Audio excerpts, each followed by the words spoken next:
அளவற்ற அருளாளனும் நிகரற்ற அன்புடையோனுமாகிய அல்லாஹுவின் திருப்பெயரால் துவங்குகின்றேன். தாசீன். இவை குர்ஆனுடைய தெளிவான வேதத்துடைய வசனங்களாகும். இது மோமீன்களுக்கு நேர்வழி காட்டியாகவும் நன்மாராயமாகவும் இருக்கிறது. அவர்கள் எத்தகையோர் என்றால், அவர்கள் தொழுகையை நிலைநிறுத்துவார்கள், இன்னும் ஜகாத்தை கொடுப்பார்கள். அன்றியும் அவர்கள் மறுமை வாழ்வின் மீது திட நம்பிக்கை கொள்வார்கள். நிச்சயமாக எவர்கள் மறுமை வாழ்வில் நம்பிக்கை கொள்ளவில்லையோ அவர்களுக்கு நாம் அவர்களுடைய செயல்களை அழகாக தோன்றுமாறு செய்தோம். எனவே அவர்கள் தட்டழிந்து திரிகிறார்கள். அத்தகையவர்களுக்கு தீய வேதனை உண்டு. மறுமை வாழ்வில் அவர்கள் பெரும் நஷ்டமடைபவர்களாக இருப்பார்கள். நபியே, நிச்சயமாக மிக்க ஞானமுடைய யாவற்றையும் நன்கு அறிந்தவனிடம் இருந்து இந்த குர்ஆன் உமக்கு கொடுக்கப்பட்டுள்ளது. மூசா தம் குடும்பத்தாரை நோக்கி, நிச்சயமாக நான் நெருப்பை காண்கிறேன். உங்களுக்கு நான் அதிலிருந்து நாம் செல்ல வேண்டிய வழி பற்றிய செய்தியை கொண்டு வருகிறேன். அல்லது நீங்கள் குளிர்காயும் பொருட்டு உங்களுக்கு அதிலிருந்து நெருப்பு கங்கை கொண்டு வருகிறேன் என்று கூறியதை நபியே நினைவு கூறுவீராக. அவர் அதனிடம் வந்தபோது நெருப்பில் இருப்பவர் மீதும் அதனை சூழ்ந்திருப்பவர் மீதும் பெரும் பாக்கியம் அளிக்கப் பெற்றுள்ளது. மேலும் அகிலங்களுக்கெல்லாம் ரப்பாகிய அல்லாஹ் மிகவும் பரிசுத்தமானவன் என்று அழைக்கப்பட்டார். மூசாவே, நிச்சயமாக நானே அல்லாஹ், யாவரையும் மிகைத்தவன், ஞானமிக்கோன். உம் கைத்தடியை கீழே எறியும்.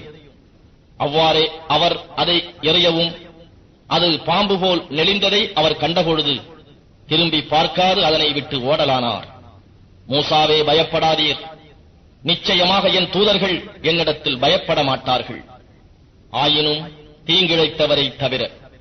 அத்தகையவரும் தாம் செய்த தீமையை உணர்ந்து அதை நன்மையானதாக மாற்றிக்கொண்டால் நிச்சயமாக நான் மிக மன்னிப்பவனாகவும் மிக்க கிருபை உடையவனாகவும் இருக்கின்றேன். இன்னும் உம்முடைய கையை உங்கள் மார்பகமாக சட்டை பையில் நுழைப்பீராக. அது ஒளிமிக்கதாய் மாசற்ற வெண்மையாக வெளிவரும். இவ்விரு அத்தாட்சிகளும் ஃபிர்அவுனுக்கும் அவனுடைய சமூகத்தாருக்கும் நீர் காண்பிக்க வேண்டிய 9 அத்தாட்சிகளில் உள்ளவையாகும். நிச்சயமாக அவர்கள் பாவம் செய்யும் சமூகத்தாராக இருக்கின்றனர்.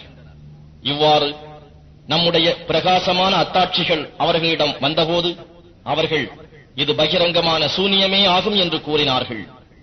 அவர்களுடைய உள்ளங்கள் அவற்றை உண்மையென உறுதி கொண்ட போதிலும் அநியாயமாகவும் பெருமை கொண்டவர்களாகவும் அவர்கள் அவற்றை மறுத்தார்கள். ஆனால் இந்த விஷமிகளின் முடிவு என்னவாயிற்று என்பதை நீர் கவனிப்பீராக. தாவூதுக்கும் சுலைமானுக்கும் நிச்சயமாக நாம் கல்வி ஞானத்தை கொடுத்தோம். அதற்கு இருவரும் புகழ் அனைத்தும் அல்லாஹுவுக்கே உரியது. அவன்தான் மூமீன்களான தன் நல்லடியார்களில் அநேகரை விட நம்மை மேன்மையாக்கினான் என்று கூறினார்கள். பின்னர் சுலைமான் தாவூதின் வாரிசானார். அவர் கூறினார், மனிதர்களே, பறவைகளின் மொழி நமக்கு கற்றுக் கொடுக்கப்பட்டிருக்கிறது.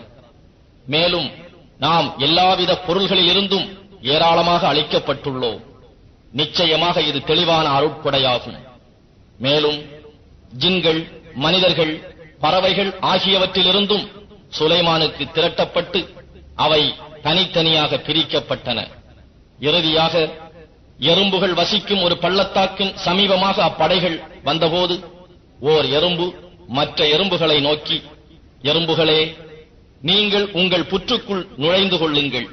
சுலைமானும் அவருடைய சேனைகளும் அவர்கள் அறியாதிருக்கும் நிலையில் உங்களை நசுக்கி விடாதிருக்கும் பொருட்டு அவ்வாறு செய்யுங்கள் என்று கூறிற்று.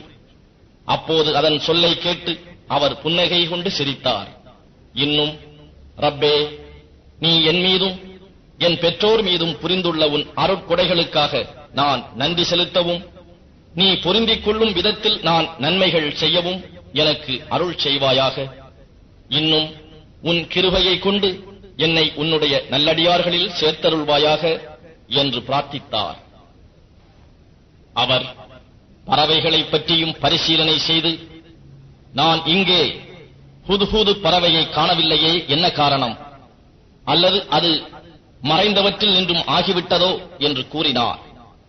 நான் நிச்சயமாக அதை கடுமையான வேதனையை கொண்டு வேதனை செய்வேன், அல்லது அதனை நிச்சயமாக அறுத்து விடுவேன், அல்லது வராததற்கு அது என்னிடம் தெளிவான சமாதானத்தை கொண்டு வர வேண்டும் என்று கூறினார்.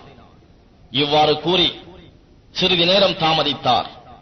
அதற்குள் ஹுத்ஹுத் வந்து கூறிற்று, தாங்கள் அறியாத ஒரு விஷயத்தை நான் அறிந்து கொண்டேன். சஃபாவை பற்றி உறுதியான செய்தியை கொண்டு வந்திருக்கிறேன்.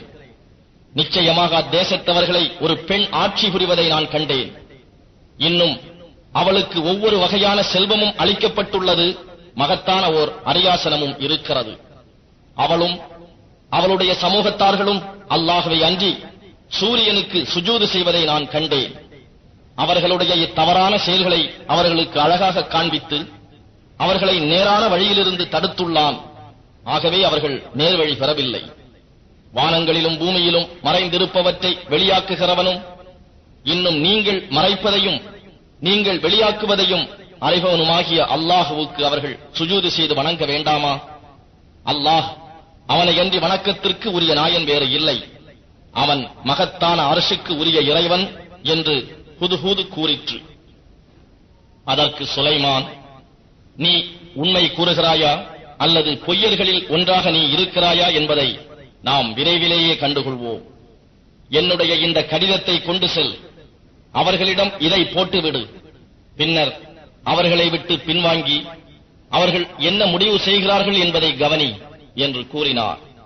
அவ்வாறே ஹுத்ஹுத் செய்ததும் அரசி சொன்னாள், பிரமுகர்களே, மிக்க கண்ணியமுள்ள ஒரு கடிதம் என்னிடம் போடப்பட்டுள்ளது. இது சுலைமானிடம் இருந்து வந்துள்ளது. இன்னும் இது பிஸ்மில்லாஹிர் ரஹ்மானிர் ரஹீம் என்று துவங்கி இருக்கிறது. நீங்கள் என்னிடம் பெருமை அடிக்காதீர்கள். இறைவனுக்கு முற்றிலும் வழிபட்டவர்களாக என்னிடம் வாருங்கள் என்றும் எழுதப்பட்டிருக்கிறது. எனவே பிரமுகர்களே, என்னுடைய இந்த விஷயத்தில் ஆலோசனை கூறுவீர்களாக. நீங்கள் என்னிடம் நேரிடையாக கருத்து சொல்லாதவரை நான் எந்த காரியத்தையும் முடிவு செய்பவள் அல்ல என்றும் கூறினாள். நாங்கள் பெரும் பலசாலிகளாகவும் கடினமாக போர் செய்யக்கூடியவர்களாகவும் இருக்கிறோம்.